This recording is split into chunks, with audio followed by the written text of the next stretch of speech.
नमस्कार। हर कहानी कुछ कहती है। आज की कहानी क्या कहती है तो चलिए सुनते हैं कहानी बेटी का हिस्सा। विकास और कविता की शादी को अभी 2 साल हुए थे। दोनों अलग अलग ऑफिस में काम करते थे। एक दिन विकास घर जल्दी आया तो उसे कविता घर पर ही मिल गई। विकास, क्या बात है, आज ऑफिस से जल्दी आ गई? कविता, नहीं, मैं आज ऑफिस नहीं जा पाई। आपके जाने के बाद मम्मी का फोन आया था। पापा की तबीयत ठीक नहीं है, वे मुझे याद कर रहे हैं। विकास, अरे तो इसमें सोचने की क्या जरूरत है, उनसे मिलाओ, उन्हें भी अच्छा लगेगा। वैसे भी वे दोनों गांव में अकेले रहते हैं, तुम्हारे भाई भाभी तो शहर में रहते हैं। कविता, हाँ, पर अकेले जाने में बहुत परेशानी होती है। गांव तक का रास्ता भी ठीक नहीं है। क्या आप मेरे साथ चलेंगे? हम 2 दिन में वापस आ जाएंगे। विकास, मुझे तो ऑफिस में बहुत जरूरी काम है।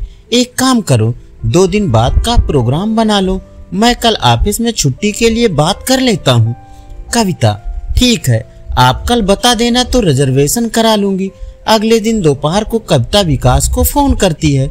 कविता, विकास, आपने बात कर ली छुट्टी के लिए, कब निकलना है? विकास, हाँ कविता, कल का रिजर्वेशन करा लो, हम कल सुबह निकल जाएंगे। अगले दिन दोनों ट्रेन से गांव पहुंच जाते हैं। कविता और विकास जब घर पहुंचते हैं तो उनके पिता अंतिम सांस ले रहे थे। उन्हें देखकर कविता फूट फूट कर रोने लगती है। कविता, माँ, आपने तो कहा था पिताजी की तबीयत ठीक नहीं है।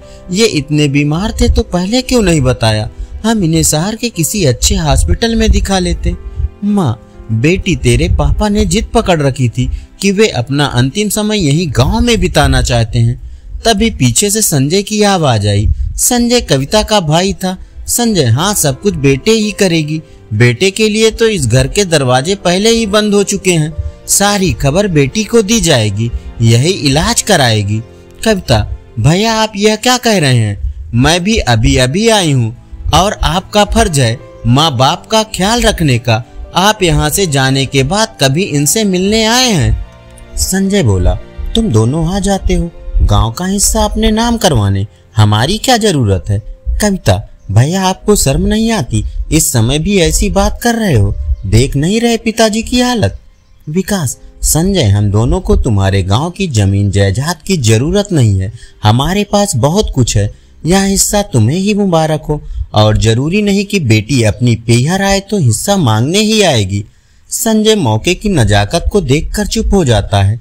कविता को अपने भाई की बातें बहुत बुरी लग रही थी। वह अपने पापा के सिराने बैठकर रो रही थी। पिछले कुछ सालों की बातें उसके दिमाग में घूम रही थी। पापा, बेटी, तूने अपनी पढ़ाई पूरी कर ली, अब क्या विचार है? कविता, पापा, मैं नौकरी करना चाहती हूँ, उसके लिए शहर जाना पड़ेगा। पापा, ठीक है, तू नौकरी के लिए अप्लाई कर, मैं तेरे साथ शहर चलूंगा। कुछ ही दिनों में कविता की नौकरी पक्की हो जाती है। उसके पापा उसके साथ शहर आ जाते हैं। अच्छे से उसके रहने खाने का इंतजाम कर देते हैं। कुछ दिन उसके साथ रहकर वापस गांव आ जाते हैं। इस बात से संजय और उसकी पत्नी बहुत गुस्सा होते हैं। वे दोनों हर दिन माता पिता से लड़ते थे। एक दिन दुखी होकर पिता ने दोनों से कहा, तुम अपना रहने का इंतजाम कहीं और कर लो, हमें चैन से रहने दो। ये लो 1 लाख रुपए। संजय अपनी पत्नी के साथ शहर आ जाता है और नौकरी करने लगता है। उसके बाद संजय कभी गांव नहीं गया, यहाँ तक कि बहन की शादी में भी वह नहीं पहुंचा। यही सब बात सोचकर कविता रो रही थी।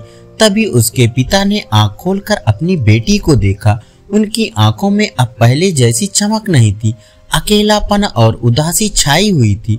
उन्होंने एक बार कविता को देखा और एक बार अपनी पत्नी को देखा, जो उनके पैरों के पास बैठी रो रही थी, जैसे वे कह रहे हैं कि मेरे बाद तेरी माँ का क्या होगा। कविता, पापा, आप माँ की चिंता ना करें, इन्हें मैं अपने साथ रखूंगी।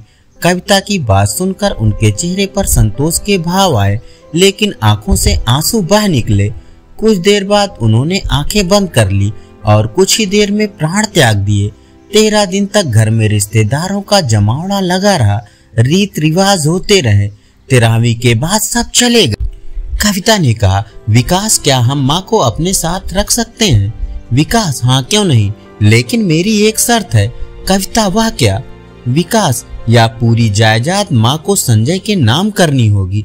जेवर रुपया सब कुछ, नहीं तो वह यही कहेगा जायदाद के चक्कर में माँ को ले गए। कविता ने संजय को बुलाकर अपना फैसला सुनाया और पेपर तैयार करवाकर सब कुछ उसके नाम कर दिया। चलते समय कविता ने संजय से कहा, भैया एक बात याद रखना, बेटियां केवल दुख दर्द बांटने आती हैं, जमीन जायदाद नहीं। धन्यवाद।